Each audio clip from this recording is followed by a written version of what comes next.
Ladies and gentlemen, boys and girls, welcome to another episode of the Dawg House Podcast. On today's show, we got Big Dawg Brett from YouTube as he gives his predictions on who's going to be starting running back this week against UT Martin, SEC championship predictions, and also playoff predictions. Make sure to like, subscribe, and share the podcast. That'll really help us out.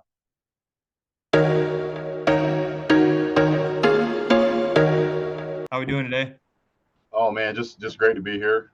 Excited about the season starting. Enjoying collaborating with some other great UGA content providers, and just happy to be here, man. Yeah, really appreciate it. I've been watching Big Dawg Brett for the last couple years. Got great content. Also getting close to that I think 6,500. Hopefully he'll get that 7,000 subscribers coming up, which is great. Oh yeah, that's what we're shooting for 10K, but it may take a little while, but we're gonna get there. That's awesome.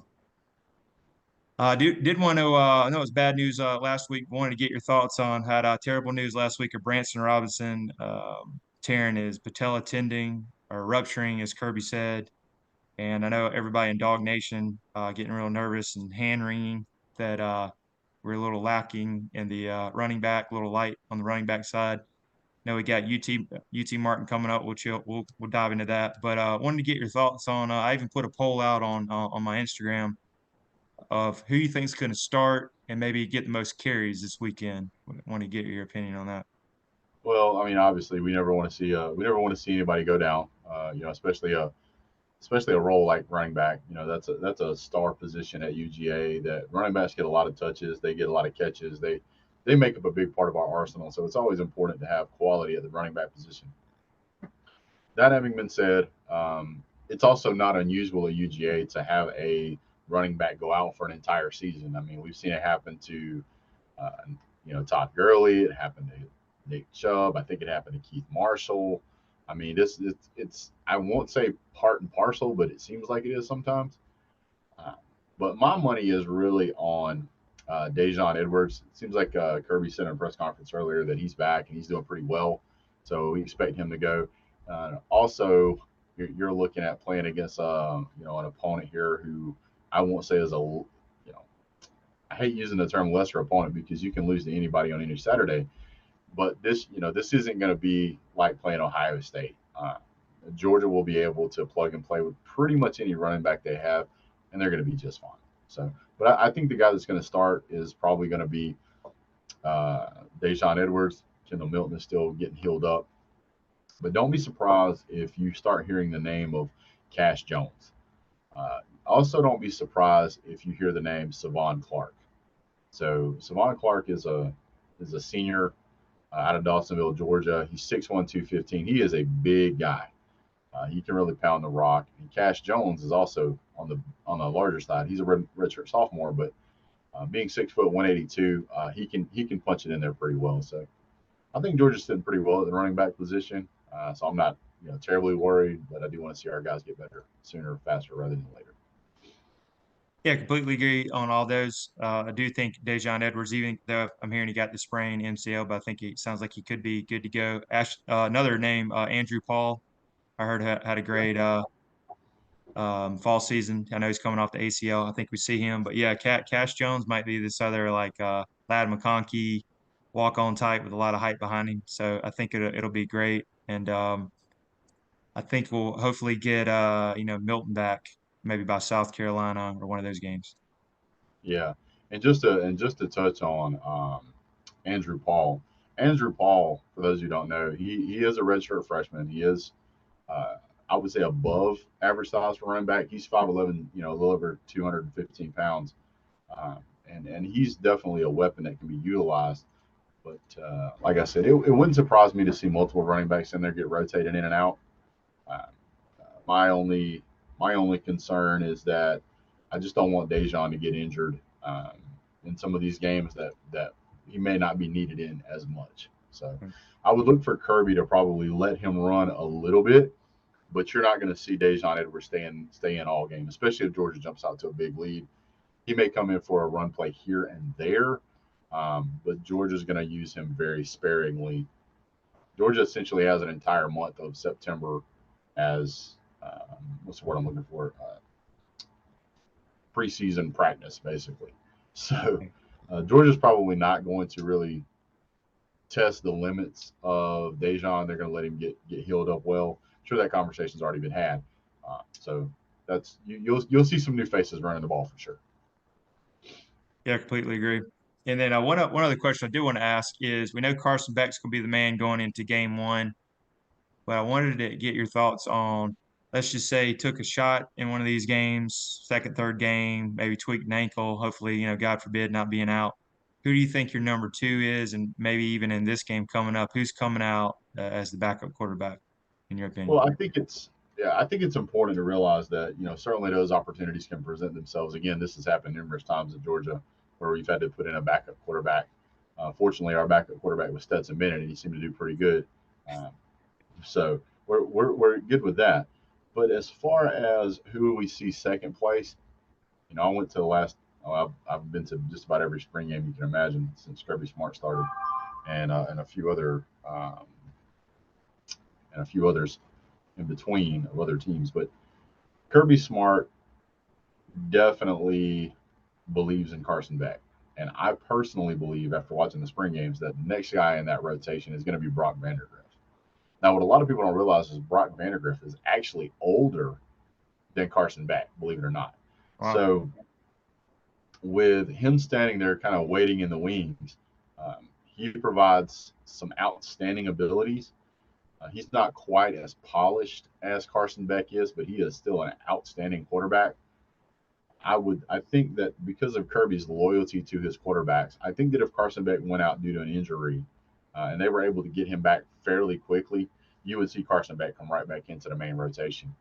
But I think that since he's had much more time in the system, Kirby's going to want to use him more. Carson Beck at the spring games had some incredible plays. Brock Vandergriff is very good with his legs, but I think that he is still a little antsy, maybe is a good way to say it. Seems like he's kind of ready to run, maybe a little too ready to run. But who knows how he looks now that he's had all the off season and fall camp and spring camp and all the other stuff. But I certainly think that if it goes to anybody, it's going to go to Brock Vandergriff. I think Gunner is a great quarterback as well, but I don't think having as much time in the system that he's going to be able to leapfrog somebody with the athleticism that Brock Vandergriff has. So. Yeah, completely agree. I know it sounds like from all I read that, BVG, Brock Vandergriff, did push Carson a little bit, but I think, in the end, he is QB1. But I completely agree with that. And great, a lot of great backup choices there that we have. So it's great to have depth. It won't be the end of the world if, Carson Beck, went out for a little bit. Yeah, well, I think we'll be just fine. Sure. And then jumping right into it, Georgia does open their season 6 p.m. on SEC Network, ESPN Plus for all their streaming. Can't believe that traditional cable's not getting the number one team in the nation, but I know it's all about the money. But I personally like when they do this. Okay. And not because I don't want to watch my team, not because Georgia fans don't get to watch the Dogs, but I think that Kirby Smart and company will use this as a tool to say, see, they're already disrespecting you guys. They're not giving you TV coverage when they could have on week one, back-to-back national champions, and they won't put you on TV. It's because they don't believe in you. So go out there and prove them wrong. So that's what I think. And then looking at it, we got Georgia versus UT Martin. I believe they're the Skyhawks, I believe. The fighting Skyhawks. Yeah. But 6 p.m. Looking at the weather, it looks like the weather might actually be decent. It's not going to be 98 and steamy, even though it's in Athens. It's going to be 83, which in Georgia, if it's 83 and the humidity's at 80%, it's going to feel like it's 95 out there. So exactly. 6 p.m., which will be great. Have you seen any early lines on this? I tried looking around. I'm assuming it's in the 40s, but I haven't been able to find anything. I haven't seen anything as far as a betting line on Georgia versus UT Martin. I mean, I know Georgia, according to ESPN, is a 99% favorite to win this game. So I haven't seen what the plus numbers would be. Like there is, let me see if I can pull it up real quick.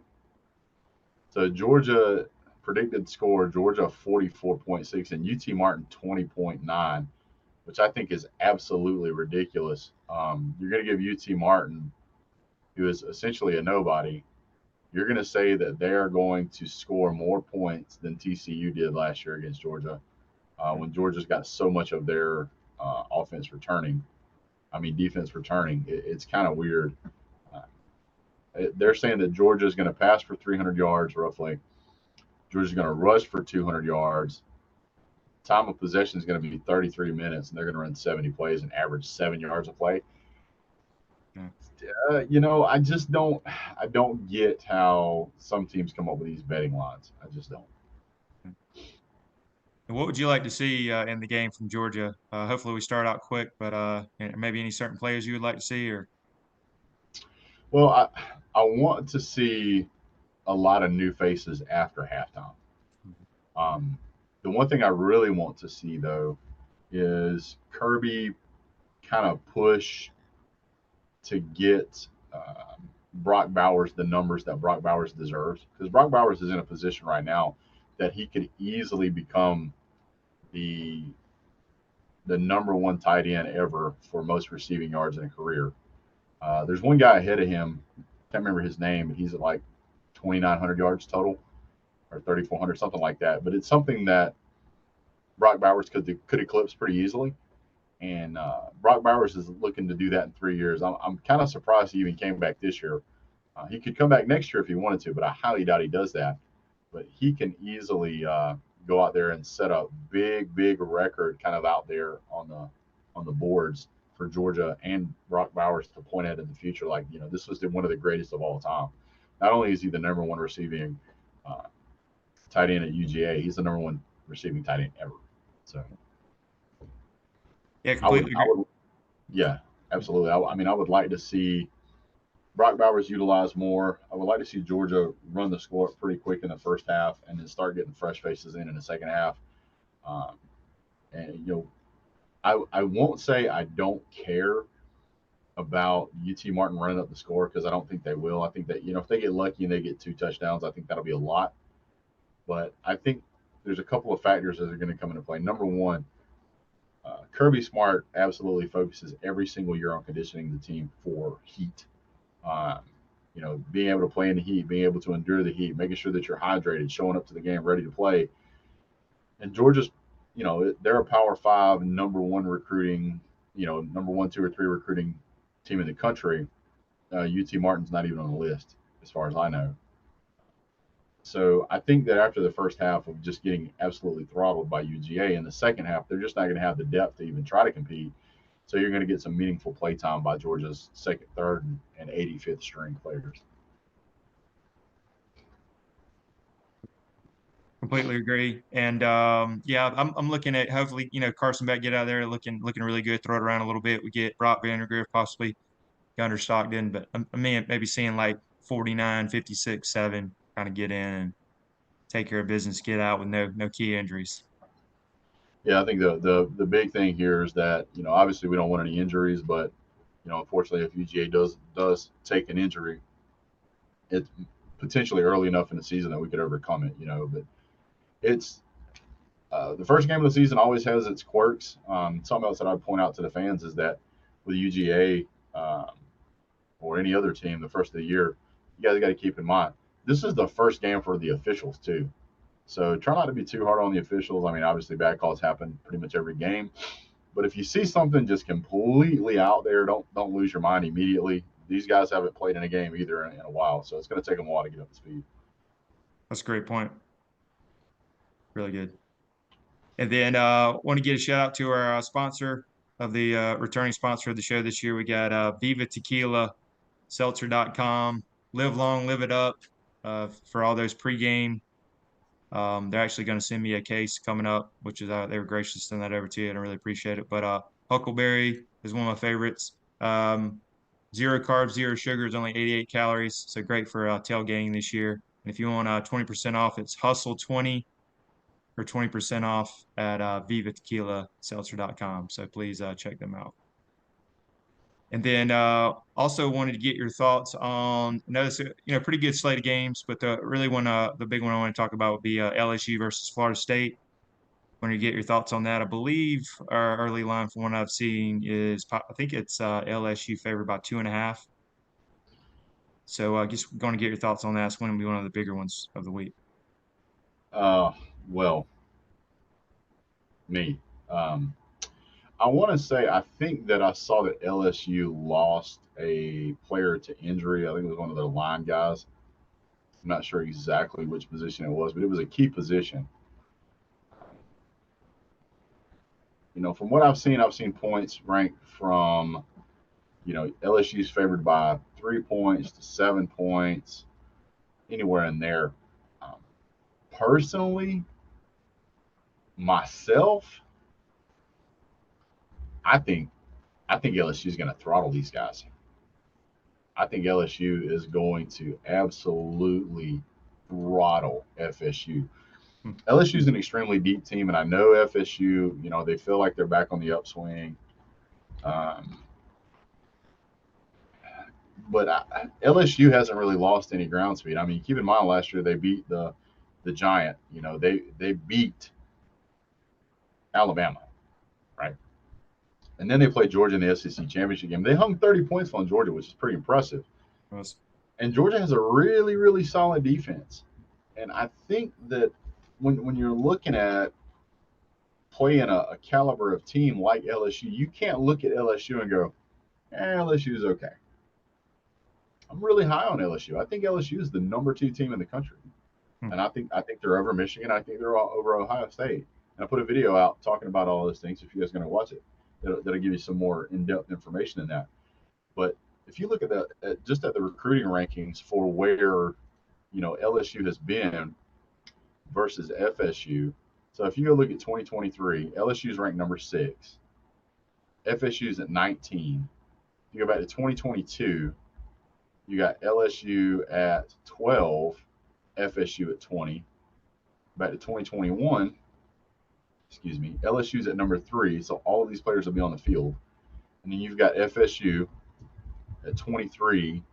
I mean, guys, there is a huge talent disparity here. LSU ranked number 4 in 2020. FSU is ranked number 22. FSU is consistently recruiting at that 20 mark, and LSU is pretty much consistently recruiting on at least averaging in the top 10, if not the top 5. So when I look back and I'll say, okay, who has the most talent on the field? I've got to say LSU. In 2019, LSU ranked number 5. And Florida State ranked number 18. Now, yes, Florida State has some talent, but LSU's got a lot more talent. They're a lot deeper at the talent position, and they have an outstanding coach. Now, I'm not a big fan of Brian Kelly because he was a head coach at Notre Dame. And as a Georgia fan, I don't like Notre Dame. So you can deal with that. Yeah. But here's the problem. He is an outstanding quarterback. He put together a game plan that was good enough to beat Bryce Young, who was a Heisman winning quarterback.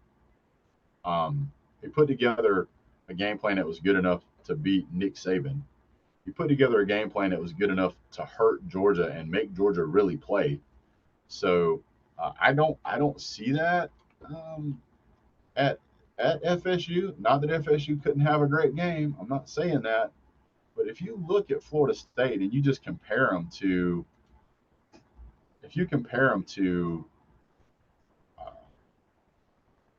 playing LSU, this is not an easy opponent. Last year, they lost to Clemson, which I think LSU is better than Clemson. They beat North Carolina State. FSU lost to Clemson. They lost to North Carolina State, and they lost to Wake Forest. Okay, who did they play last year that was good? You could argue maybe Oklahoma. Oh, you say, well, they beat LSU last year. They beat LSU by 1 point last year. It was a fluke too, yeah. And it was a fluke. So when I look at this game, I'm like, dude, LSU is picking up speed, and it's not going to be pretty. I think LSU is going to remember last year. They felt like they got robbed. I just don't see a way I don't see a way that they win this game. I just don't. Um, LSU. I was so angry at the end of that game. Uh, they blocked the extra point. That was the difference in the game. Blocked an extra point. So I think that LSU is going to be really upset, really angry. They're really going to want this win, and they're going to want to embarrass. They're going to want to embarrass LSU, FSU, because they played at LSU last year, if I'm not mistaken. And this year they're playing at Florida State. Yeah, I think it's is it the Camping World? I think it might be a neutral site. Could be wrong. Camping World Stadium. I think I was is it? looking. Could You be. may be right. Right. Yeah, I completely agree. I think they do have that one circled as a little revenge. I like Jaden Daniels, and then the Nessmeyer kid looked really good against Georgia too in the SEC championship game. But I'm gonna go with I think 2.5 point spread. I'm gonna go something like 28-17, convincing win over Florida State, and I think LSU's got a good defense. Also think LSU's my pick to win the West. I think because Bama has all the questions at quarterback. So I think it's going to be LSU and Georgia rematch in SEC championship game. Yeah, I feel the same way. I also, really feel like there's a possibility that LSU is going to have so much steam rolling through them that they may end up losing. They may even end up losing to Alabama, but I bet you they win all their other games. But I think it's possible that Alabama loses multiple games, and that will then allow LSU back into the championship game. I also think it's possible LSU could beat Alabama. Um, but as far as the teams go, I think that if you are Brian Kelly, you have this team circled because this is going to be a way to put an exclamation point in the beginning of your year. He's moved that team forward every single year he's been there. Um, and to me, I'm not saying losing is good. And I'm not necessarily saying there's moral victories, but you'd have to acknowledge that if you came from the West, you just beat Alabama, and you hung 30 points on a Georgia defense that was averaging, letting opponents only score 10 or 11 or 12. I think that's the mark of a pretty good coach. I really do.